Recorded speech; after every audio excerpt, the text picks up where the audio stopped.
नमस्कार दोस्तों, स्वागत है आपके अपने यूट्यूब चैनल रीडिंग लवर्स पर। दोस्तों, आज की जो वीडियो इसमें हम यहाँ पर बात करने वाले हैं एचएससी के द्वारा जो हाल ही में 3 महत्वपूर्ण जो नई अपडेट हाल ही में जारी की गई है।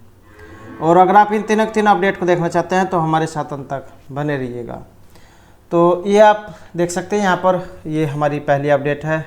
हरियाणा कर्मचारी चयन आयोग जो है 30 जून तक टीईटी के 7,471 पदों पर चयन सूची जारी कर देगा। तो क्या इसमें कहा गया है, फाइन आर्ट के 1700 पदों के लिए सिर्फ 527 उम्मीदवारों ने परीक्षा दी।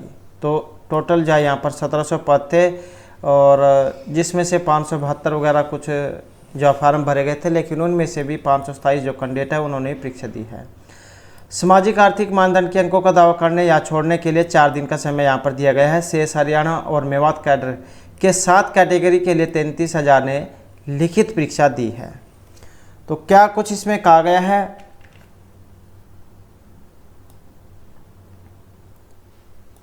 तो ये आप देख सकते हैं। हरियाणा कर्मचारी चयन आयोग ने टीईटी के 7,471 पदों के लिए अंतिम चयन सूची आगामी 30 जून तक जारी कर देगा। यह जानकारी आयोग के जो अध्यक्ष है भोपाल सिंह कदरी ने मंगलवार को दैनिक सवेरा के साथ बातचीत में दी। आयोग ने टीईटी के उम्मीदवारों को सामाजिक आर्थिक मानदंड के अंकों का दावा करने या छोड़ने के लिए 4 दिन का समय दिया गया है और ये जो डेट है 24 मई से 27 मई तक है। उन्होंने बताया कि मेवात और शेष हरियाणा कैडर के लिए कुल 7 कैटेगरी के लिए लगभग 33,000 ने लिखित परीक्षा दी और दोनों कैडर के लिए एक साथ परीक्षा ली गई।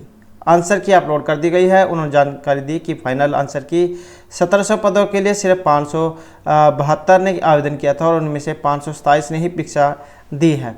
कुछ की शैक्षणिक योग्यता पूरी नहीं थी, इसलिए वे अयोग्य थे। उन्होंने बताया कि उम्मीदवार सोच समझकर सामाजिक आर्थिक मानदंड के अंकों का दावा करें। ये अंक सार्वजनिक किए जाएंगे। उसके बाद कोई भी दावा और आपत्ति आती है तो आपत्ति जताने के बाद दस्तावेज जांच के समय आपत्ति बारे भी पूछा जाएगा। अगर बाद में सीआईडी या अन्य तरीके से पता चला कि गलत अंक लिए हैं तो उसे आयोग उसकी हो चुकी सभी परीक्षाओं के लिए उम्मीदवारी रद्द कर देगा। एचएससी की है चाहे एचपीएससी की है, बोर्ड निगम की है, सरकारी विभाग या अन्य सरकारी संस्था की आगामी होने वाली सभी परीक्षाओं के लिए 3 साल के लिए प्रतिबंधित कर दिया जाएगा और आपराधिक कार्रवाई के तहत दंडात्मक कार्रवाई की जाएगी। तो कहने का मतलब है जो भी हरियाणा की परीक्षा है उनके जो बैन कर दिया जाएगा। और HSI और टाइपिस्ट का रिजल्ट भी जल्द ही घोषित होगा। और इसके अलावा इसमें क्या कहा गया है, तो कुल पदों का दोगुना उम्मीदवारों की कट ऑफ से 5 अंक नीचे तक के उम्मीदवारों को दस्तावेज जांच के लिए बुलाया जाएगा। तो अध्यक्ष जो है भोपाल सिंह खत्री ने बताया कि टीईटी पदों के लिए उम्मीदवारों की दस्तावेज जांच के लिए एक फार्मूला तैयार किया जाएगा ताकि किसी उम्मीदवार का अवसर न छूटे। उन्होंने बताया कि जितने पद जिस कैटेगरी में होंगे उससे दोगुना उम्मीदवारों को संख्या की जो कट ऑफ होगी उसमें से 5 अंक घटाकर जहां कट ऑफ जाएगी उन सभी उम्मीदवारों को दस्तावेज जांच के लिए बुलाया जाएगा। तो कहने का मतलब है जितने भी ये अलग अलग जो कैटेगरी जाए उसके अनुसार जितनी भी मेरिट होगी उसमें से 5 नंबर कम करके जहाँ कैंडिडेट को बुलाया जाएगा। उसमें 5 अंक घटाकर जहां कट ऑफ जाएगी उन सभी उम्मीदवारों को दस्तावेज जांच के लिए बुलाया जाएगा। उन्होंने बताया कि चूंकि सामाजिक आर्थिक मानदंड के अधिकतम 5 अंक मिलने हैं इसलिए यह फार्मूला बनाया है। और उन्होंने उदाहरण देकर बताया कि मान लो किसी कैटेगरी में पदों के लिए संख्या 100 है तो 200 उम्मीदवारों की संख्या निकालने के लिए मान लो कट ऑफ 55 है, ये 55 पर जाती है तो 5 अंक घटाकर 50 अंकों से ऊपर वाले सभी उम्मीदवारों को दस्तावेज जांच के लिए बुलाया जाएगा। और उन्होंने बताया कि दस्तावेज जांच के बाद जो सामाजिक आर्थिक मानदंड के अंक जोड़ेंगे उससे फिर मेरिट तैयार होगी। दस्तावेज जांच के समय ही उम्मीदवारों को मेवात कैडर या शेष हरियाणा में जो कैडर है हरियाणा वाला इसका ऑप्शन पूछा जाएगा, क्योंकि कुछ उम्मीदवारों ने दोनों कैडर में आवेदन कर रखा है। कैडर अनुसार मेरिट पर चयन सूची जारी कर दी जाएगी और यह सूची आगामी 30 जून तक जारी कर दी जाएगी। और क्या कहा गया है, हरियाणा कर्मचारी चयन आयोग ग्रुप सी पदों के लिए परीक्षाएं 20 जून के बाद शुरू करेगा और 31 जुलाई तक पूरी होगी। आयोग ने 3.6 लाख उम्मीदवारों से पदों की संख्या से 4 गुना से ज़्यादा उम्मीदवारों को मौका देने का तलाश रहा है। तरीका क्या है? सीटी पास उम्मीदवार लगातार कर रहे हैं क्वालिफाई बनने की मांग। आयोग 2266 पदों पर फिलहाल नहीं लेगा लिखित परीक्षा। तो यहाँ पर भी इनके द्वारा क्या कहा गया कि सरकार के ग्रुप सी पदों के लिए आवेदन कर चुके उम्मीदवारों को अब लिखित परीक्षा शेड्यूल का इंतजार है। आयोग के अध्यक्ष भोपाल सिंह खत्री से मंगलवार को दैनिक सवेरा से शेड्यूल बारे पूछा तो उन्होंने जानकारी दी कि जो शेड्यूल पहले जारी किया गया था वह 21 मई से शुरू होना था, मगर कुछ कारणों से ग्रुप सी पदों के लिए आवेदन प्रक्रिया जारी चलती रही। इसके अलावा HPSC ने 21 मई को SCS परीक्षा रखी हुई थी, इसलिए अब पहले से शेड्यूल अनुसार जो क्रम रखा गया था उसी क्रम में आगामी 20 जून के बाद ये परीक्षाएं हो जाएंगी। उन्होंने बताया कि ये परीक्षाएं आगामी 31 जुलाई तक पूरी कर ली जाएंगी।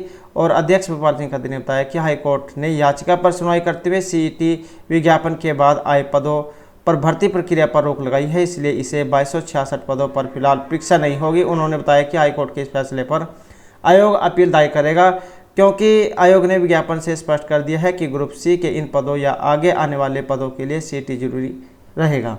फिलहाल 2266 पदों को निकालकर शेष पदों के लिए लिखित परीक्षा आयोजित की जाएगी। अधिक से अधिक CET पास उम्मीदवारों को मौका देने का आयोग कर रहा है प्रयास। और ग्रुप डी पद विज्ञापित होने में अभी समय लगेगा। ग्रुप डी का CET अगस्त-सितंबर में संभव। तो ये जो ग्रुप डी वाला जो है ये तो आगे सितंबर-अक्टूबर के आसपास ही जो है होगा। और ग्रुप सी अक्टूबर-नवंबर में संभव। पुलिस भर्ती नियम अभी अधिसूचित नहीं। तो ये तो जो है यहाँ पर पहली महत्वपूर्ण अपडेट है। और ये जो यहाँ पर जो सामाजिक आर्थिक मानदंड जो है इसके लिए जो कहा गया है, इसका नोटिफिकेशन भी जो है जो HSC की जो वेबसाइट है उस पर आ चुका है। तो अगर कोई देखना चाहता है तो वहाँ से भी देख सकता है, या फिर इसके ऊपर हमारे द्वारा पहले वीडियो बनाई गई है और वो वाली वीडियो आपको इस वीडियो के अंत में मिल जाएगी, तो उसमें देखकर भी आप नोटिस पर जा सकते हैं। और उसके बाद जो यहाँ पर दूसरी जो महत्वपूर्ण अपडेट है वो भी देख लेते हैं। तो ये हमारी दूसरी महत्वपूर्ण अपडेट है। चतुर्थ श्रेणी की भर्तियों का आज से होगा रजिस्ट्रेशन। क्या है? हरियाणा में सरकारी नौकरी की बाट जो रहे युवाओं के लिए अच्छी खबर है। हरियाणा कर्मचारी चयन आयोग जल्द ही चतुर्थ श्रेणी ग्रुप डी के पदों पर भर्ती प्रक्रिया आरंभ करने वाला है। इसके लिए भर्ती पोर्टल को तैयार कर लिया गया है। बुधवार से रजिस्ट्रेशन शुरू हो जाएंगे। जो युवा नए सिरे से आवेदन करना चाहते हैं इस पोर्टल पर रजिस्ट्रेशन करवा सकते हैं। वही जो भी उम्मीदवार पहले से इन पदों के लिए रजिस्ट्रेशन करवाए हैं उनको दोबारा से रजिस्ट्रेशन कराने की जरूरत नहीं है। साथ ही रजिस्ट्रेशन के समय किसी भी उम्मीदवार के फार्म में यदि कोई गलती हो गई है तो वो अपने फार्म सुधार कर सकता है। चतुर्थ श्रेणी की भर्तियों के लिए संयुक्त पात्रता परीक्षा CET को पहले से ही 10.54 लाख अभ्यर्थी ने आवेदन कर रखा है। और काफ़ी उम्मीदवार ऐसे हैं जिन्होंने तृतीय श्रेणी और चतुर्थ श्रेणी दोनों में नौकरी प्राप्त करने की चाह के साथ आवेदन किया था। हरियाणा कर्मचारी चयन आयोग के चेयरमैन जो भोपाल सिंह खत्री ने संभावना जताई कि 50,000 से ज़्यादा उम्मीदवार और इस पोर्टल पर रजिस्ट्रेशन करवा सकते हैं।